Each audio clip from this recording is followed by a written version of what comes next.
With the many changes that are going on in leadership right now, what it is, how to best lead, what the value system is, what it should be, as if there is a should, there's really an understanding that needs to take place about the so-called soft skills. It was a relatively new concept maybe 10 years ago. What are soft skills? Are they important? Are they anywhere near as important as the bottom line? When in fact, soft skills impact the bottom line enormously. Whether we're talking about soft skills, the ability to truly see somebody, the ability to meet an employee, a vendor, a client where they are, the ability to understand what they're not saying as well as what they are saying, to understand what they mean when they can't even say it clearly themselves, to keep asking for clarification, to keep asking those questions, and to know the questions to ask, to keep going further and further down to train the people in your world how to most efficiently or effectively share where they are, who they are, what their needs are, so that you can meet them. It's an absolute change in the belief that there's the leader and then there's the peasantry down here, the employees, the obedient folk. Clearly, that idea has been certainly not thrown out, but it has been challenged extensively in the past decade or so. And so, what we look at where we are now with all of the things going on in the world, with all of the different styles of leadership, the different styles of chaos, the different styles of reaction rather than response, planning succinctly, clearly, so that everybody knows where we're going. Everybody sees the balance. Everybody sees what's happening, so that we all are walking towards the same goal, the same vision, the same dream.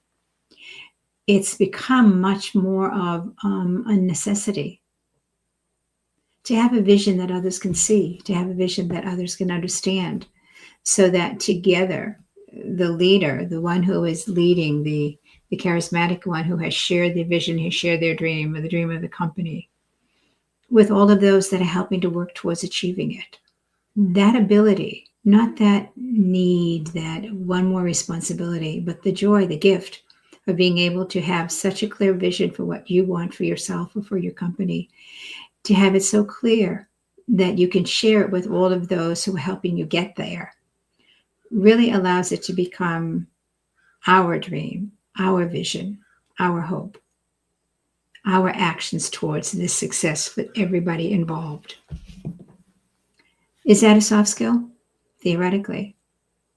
But it's also a necessity to allow you to have powerful impact, to allow you to take your people where they want to go as a part of the team. I've heard so frequently now the criticism that the younger, those in their 20s, maybe early 30s, they don't plan on staying in any company for more than 3 or 4 years. They plan on just keep moving and moving and moving.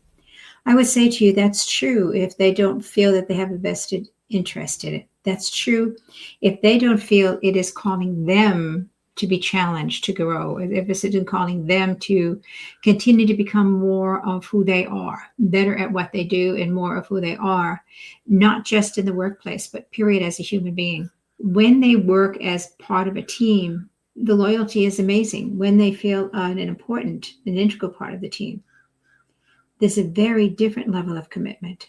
They're not putting in time.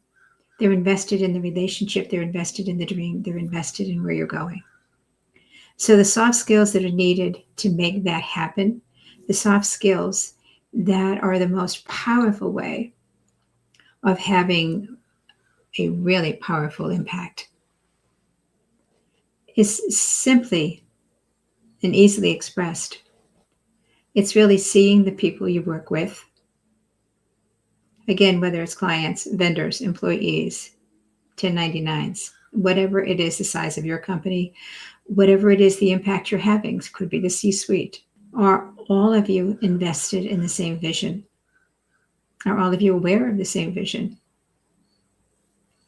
It really means, as a leader, taking the time to recognize not competition, but teamwork.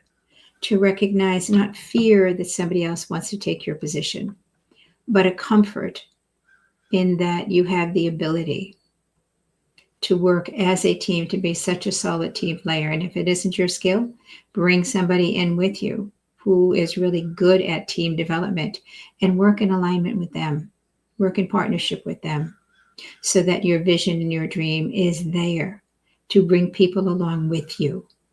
It will make your job so much easier.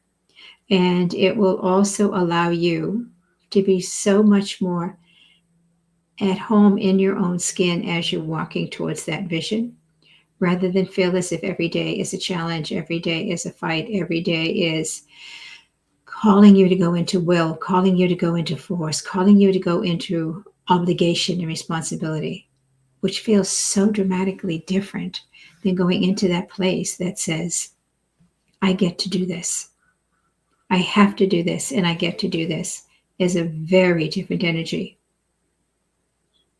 One has huge, powerful impact for transformation. The other keeps everybody in struggle with you. Choose the one that allows all of you to come alive, to feel vibrant, to feel excited about where you or the company is going and where they're going as well. Because we can't really go there alone. Most of us know that at some point. We go as a team. Thanks so very much.